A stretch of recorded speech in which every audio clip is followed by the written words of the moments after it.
Mashla စတုထဘတ်အတွင်းစူးစီးထားသောထူးခြားဖြစ်စဉ်တဲ့အရှေ့လေပိုင်းမှာဖြစ်ပွားနေတဲ့အီရန်နဲ့အစ္စရေးအမေရိကန်စစ်ပွဲနဲ့ဟိုမိုးရေလက်ကြားကကမ္ဘာရေနံစီများဖြတ်တန်းသွားလာခြင်းပိတ်ဆို့ခံထားရပြီးရဲ့နောက်ကမ္ဘာတော်ဝန်နီးတူမြန်မာရဲ့73စီဈေးကွက်အပေါ်တက်ရောက်မှုရှိနေပါတယ်။မြန်မာနိုင်ငံတွင်လည်း73စီချွေတာရေးစီမံချက်ဖြင့်စစ်ကော်မရှင်တပ်ကအိမ်တုံးမော်တော်ယာဉ်များအားစုံမတက်မှတ်ရဖြစ်တာတွာလာရန်ကြက်မှတ်ကတက်ကွက်သူများကိုလည်းဖမ်းဆီးခြင်းများစီမံဆောင်ရွက်လက်ရှိပြီးဗုဒ္ဓခုနေ့တိုင်းအစိုးရဝန်ထမ်းများနေအိမ်မှအလုပ်လုပ်ရန်ညွှန်ကြားထားပါတယ်။ပြီးခဲ့တဲ့မတ်လ25ရက်ဗုဒ္ဓခုနေ့ကချင်ပြည်နယ်မြစ်ကျနာမြို့တွင်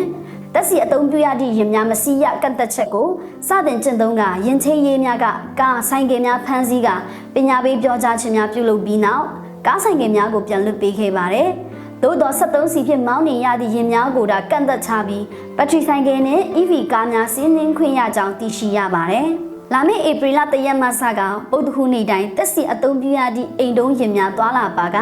ဖမ်းဆီးအရေးယူသွားမည်ဖြစ်ကြောင်းထပ်မံသိရှိရပါတယ်။ထို့နောက်မြစ်ကျနာမြို့တွင်ပြီးခဲ့တဲ့မတ်လ3ရက်နေ့မှစက73စီ6500ကျပ်မှ1000ကျော်ကျပ်အထိအစမတန်ဈေးတက်လာခြင်းကြောင့်ပြည်သူများခီးသွားလာရတွင်ရခင်ကထက်ကားခနှစ်ဆတိုးပြီးပေးနေရပါတယ်။နောက်ထပ်ထူးခြားတဲ့အဖြစ်ကချင်ပြည်နယ်နတ်မတီးတွင်မတ်လစတုတ်ထဘတ်အတွင်းလူရဲတပ်ဖြတ်မှု2ကြိမ်ဖြစ်ပွားခဲ့ပါတယ်။